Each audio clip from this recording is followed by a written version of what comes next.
ও গিন্নি, তোমার হাতে লুচি তরকারি যা হয় না, তার একদম জবাব নেই। তুমি একটা কাজ করো, দোকান দাও, দেখবে অনেক দূর থেকে লোকজন আসবে তোমার দোকানে। না বাবা, আমার এত শখ নাই।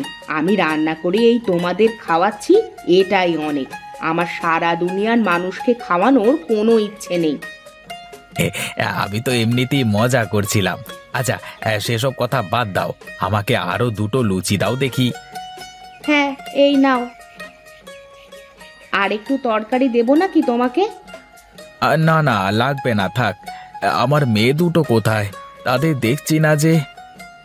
তাদের আর কাজ কি, কোথাও খেলতে বের হয়েছে মনে হয়। তোমাকে না বারণ করেছি? মেয়ে দুটো বড় হচ্ছে, এভাবে এদিক ওদিক ঘুরতে দেবে না। কি করব বলো, তোমার মেয়েরা তো আমার কোনো কথাই শোনে না। শুনবে শুনবে, সব শুনবে। ভালো করে বোঝাও মেয়েদের, তাহলে সব কথা শুনবে। আচ্ছা, আমার দেরি হয়ে গেল, আমি কাজে গেলাম, কেমন? আচ্ছা যাও, আজ আসার সময় বাজার করে এনো, কেমন? আচ্ছা ঠিক আছে।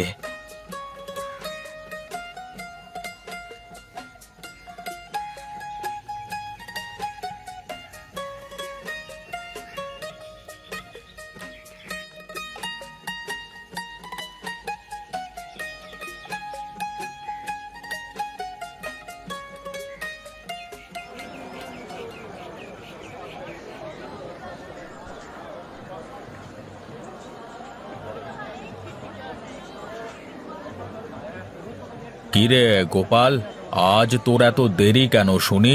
এই তোদের একটাই সমস্যা, কোনোদিন ঠিক মতো কাজে আসতে পারবি না।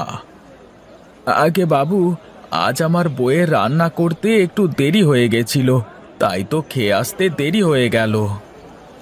আমাকে অত অজুহাত দিয়ে লাভ নেই, যা যা, তাড়াতাড়ি কাজে লেগে পড়।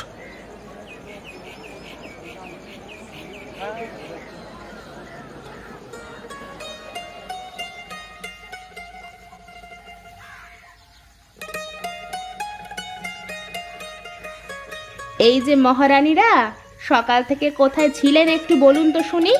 আপনার বাবা তো আপনাদের খুঁজে খুঁজে না পেয়ে চলে গেলেন। আমরা একটু জঙ্গলের মধ্যে গিয়েছিলাম মা। এই দেখো কি সুন্দর পাকা কলা নিয়ে এসেছি। আর এই দেখো মা, আমরা কতগুলো কচু শাক তুলে নিয়ে এসেছি। তোদের নিয়ে আমি আর পারি না। আজও তোদের কারণে আমাকে তোর বাবার কাছে বকা খেতে হয়েছে।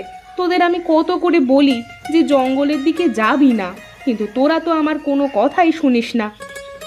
আচ্ছা মা, একটু জঙ্গলের দিকে গেলে কি হয় শুনি? তুমি যে আমাদের নিয়ে এত কেন চিন্তা করো আমি বুঝি না। বুঝবি, একদিন ঠিক বুঝবি। যখন আমার মতন মা হবি তখন বুঝবি। আচ্ছা মা, আজ থেকে আমরা আর যাব না জঙ্গলে। এখন রাগ করো না প্লিজ। হয়েছে হয়েছে, আর কিছুই বলতে হবে না। এখন এখানে বসে খেয়ে নে তো দেখি।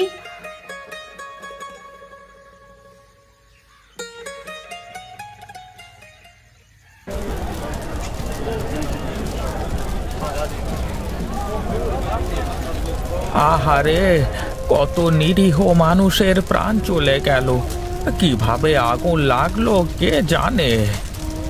হায় ভগবান, কত যে মায়ের কোল খালি হয়ে গেল, কত ছেলে মেয়ের বাবা হারালো, কত মেয়ে বিধবা হলো কে জানে। এই চাঁদের গোডাউনে আগুনটা লাগলো কিভাবে, আমি তো সেটাই বুঝতে পারছি না বাপু।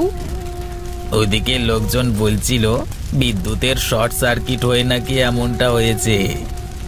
হে ওপরওয়ালা, যারা এভাবে নৃশংসভাবে পুড়ে মারা গেল, তাদের আত্মার শান্তি দিও।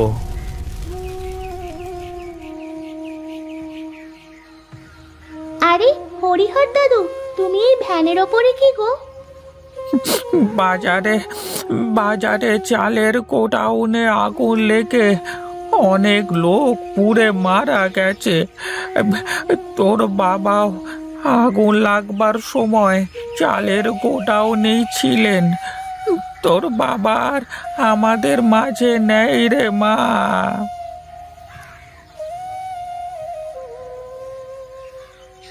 না, এ হতে পারে না। না, এ হতে পারে না। না, এ হতে পারে না।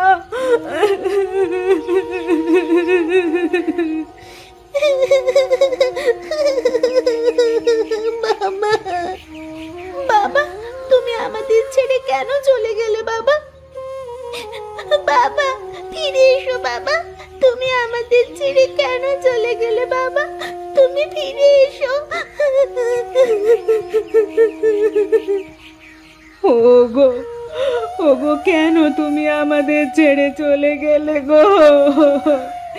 এখন আমরা কি নিয়ে বাঁচবো? কার কাছে যাব? কি নিয়ে থাকবো গো? ওগো,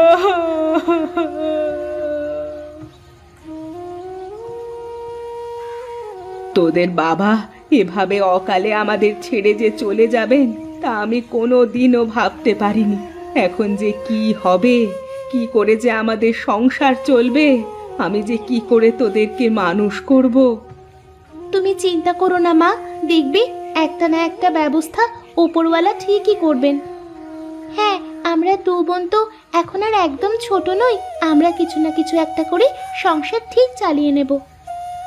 না রে মা, তোরা কিছুই করতে পারবি না, যা করার আমাকেই করতে হবে। তোরা বাড়িতে থাক, আমি যাই দেখি কোনো কাজের সন্ধান যদি পাই কিনা। মা, তুমি কোথায় যাবে? আমাদেরকেও নিয়ে চলো তোমার সাথে।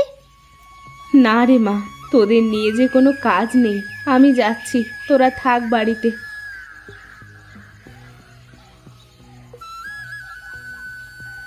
চল দিদি, আমরা জঙ্গলে যাই, যদি কিছু ফল সবজি পাওয়া যায়। হ্যাঁ তাই চল, জঙ্গলে গেলে কিছু না কিছু একটা নিশ্চয়ই পাবো।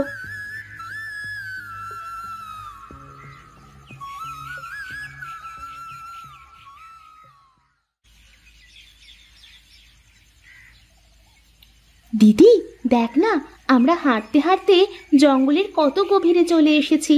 আর বেশি ভেতরে যাওয়া মনে হয় ঠিক হবে না। চল এবারে বাড়ি ফিরে যাই। চল আর একটু ভিতরে গিয়ে দেখি যদি কোনো খাবার পাই। এতটা পথ যখন এসেই পড়েছি, আর একটু দেখেই যাই না। কিন্তু আমার কেমন যেন ভয় ভয় লাগছে রে। চল না ফিরে যাই। আরে তুই আমার সাথে আয় তো, কিছুই হবে না। এর আগেও আমরা এখানে কতবার এসেছি, কখনো কিছু হয়েছে নাকি? তুই শুধু শুধুই ভয় পাচ্ছিস।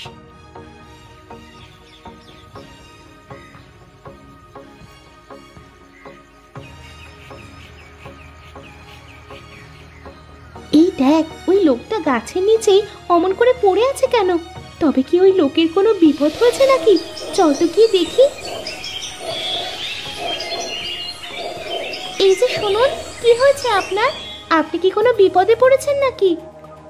দেখ দিদি, লোকটার পায়ে কিসের নিশান। আরে লোকটাকে তো মনে হচ্ছে সাপে কামড়েছে। এখন কি হবে দিদি? আমরা কি করব এখন? দেখ, লোকটার শরীর কেমন যেন নীল হয়ে যাচ্ছে। লোকটার শরীর থেকে এখনই বিষ বের করতে না পারলে লোকটা হয়তো আর বাঁচবে না। কিন্তু আমরা কি করে লোকটার শরীর থেকে বিষ বের করব? ওই দেখ, লোকটার ঝোলার মধ্যে কিছু পাস নাকি দেখ তো। দিদি এই দেখ, আমি একটা চাকু খুঁজে পেয়েছি দিদি। দে দে, চাকুটা দিয়ে বিষ নামানো যাবে? আমি একবার গ্রামের ওদিকে দেখেছিলাম এভাবে সাপের বিষ নামাতে, দেখি যদি এভাবে কাজ হয়।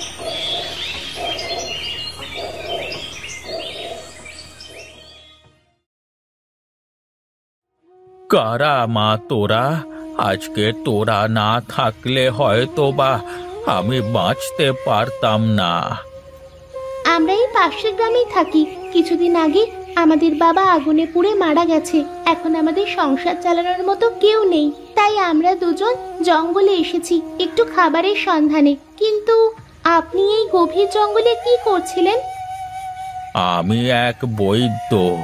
আমার কাজ বিভিন্ন গাছগাছালি সংগ্রহ করে তার থেকে জড়িবুটি তৈরি করা। আমাদের এলাকার জমিদারের দুই ছেলের কঠিন অসুখ হয়েছে। আমি তারই প্রতিষেধক খুঁজতে এসেছি এই জঙ্গলে। আমি প্রতিষেধক পেয়েও গেছিলাম। কিন্তু কিন্তু হঠাৎ আমি মাথা ঘুরে পড়ে যাই। পরে আমি বুঝতে পারলাম আমাকে সাপে কেটেছে, কিন্তু ততক্ষণে আমার আর কিছুই করবার ছিল না। ও, তাহলে তো আপনার এখন খুব দ্রুত আপনার গ্রামে ফেরা দরকার। আমার শরীর এখনো পুরোপুরি সুস্থ হয়নি। আমার সুস্থ হতে অনেকটা সময় লাগবে। তোমরা আমার শরীর থেকে কিছুটা বিষ বের করতে পেরেছো, তাই আমি কিছুটা বল পাচ্ছি শরীরে। তোমরা এক কাজ করো, তুমি আমার গ্রামে গিয়ে জমিদারের 2 ছেলেকে এই গাছ পানিতে ভিজিয়ে খাইয়ে দেবে। কিন্তু আপনি তো এখনো বিপদমুক্ত হননি, আপনাকে রেখে আমরা কিভাবে যাব? তোমরা যাও, আমি আমার জন্য জড়িবুটি বানিয়ে নেব, আর তারপরে আমি সুস্থ হলেই গ্রামে চলে আসব। এদিক দিয়ে সোজা গেলে তোমরা একটা নদী দেখতে পাবে। নদীর ওপারে গ্রাম। যাও, তোমরা দ্রুত বেরিয়ে পড়ো। দেরি করলে জমিদারের ছেলেদের বাঁচানো যাবে না। ঠিক আছে মনিব, আপনি সাবধানে থাকবেন, আমরা আসি।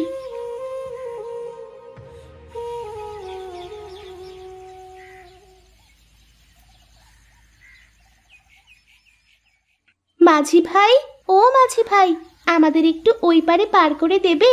আমাদের কাছে আছে জমিদারের 2 ছেলেকে বাঁচানোর জড়িবুটি। হ্যাঁ হ্যাঁ, তাড়াতাড়ি ওঠো, আমার নৌকায় উঠে বসো, আমি তোমাদের পার করে দিচ্ছি।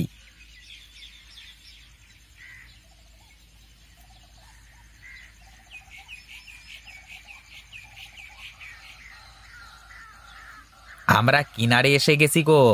যাও, জলদি যাও জমিদার বাড়িতে। আমরা তো এই গ্রামের নতুন, তুমি একটু পথ দেখিয়ে আমাদের সাথে করে নিয়ে যাবে তুমি? হ্যাঁ হ্যাঁ, কেন যাব না, চলো চলো, আমি তোমাদের নিয়ে যাচ্ছি, আমাকে অনুসরণ করো।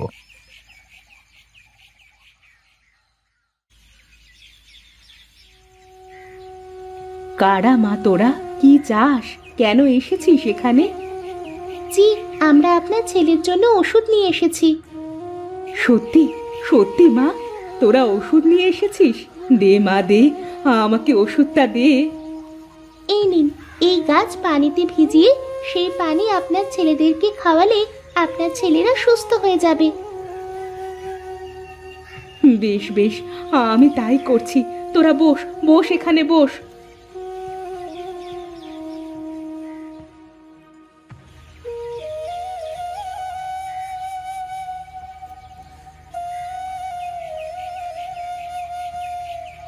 তোদের জন্যে আমার ছেলেরা সুস্থ হয়েছে।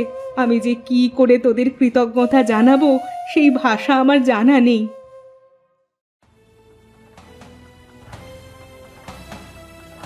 মা, তুমি এখানে? মা তুমি? হ্যাঁ রে মা, আমাকে এই বৃদ্ধ লোক সবকিছু বলেছেন। আগে মালকিন, যদি আজ্ঞা দেন তাহলে একটা কথা বলি। হ্যাঁ বলো বৈদ্য, কি বলতে চাও? বলছিলাম কি, আপনার ছেলেদের তো বিয়ের বয়স হয়ে গেছে। চারু আর লতার মতো মেয়ে আপনি আর কোথাও পাবেন না। হ্যাঁ, আমিও সেটাই ভাবছিলাম। আপনাদের কি কোনো আপত্তি আছে? আরে, এখানে আপত্তির কি আছে? আমার মেয়েদের যদি এত বড় ঘরে বিয়ে হয় তবে তো ওদের ভাগ্য বদলে যাবে। বেশ বৈদ্যমশাই, বাইরে গিয়ে বলুন বিয়ের সব আয়োজন করতে।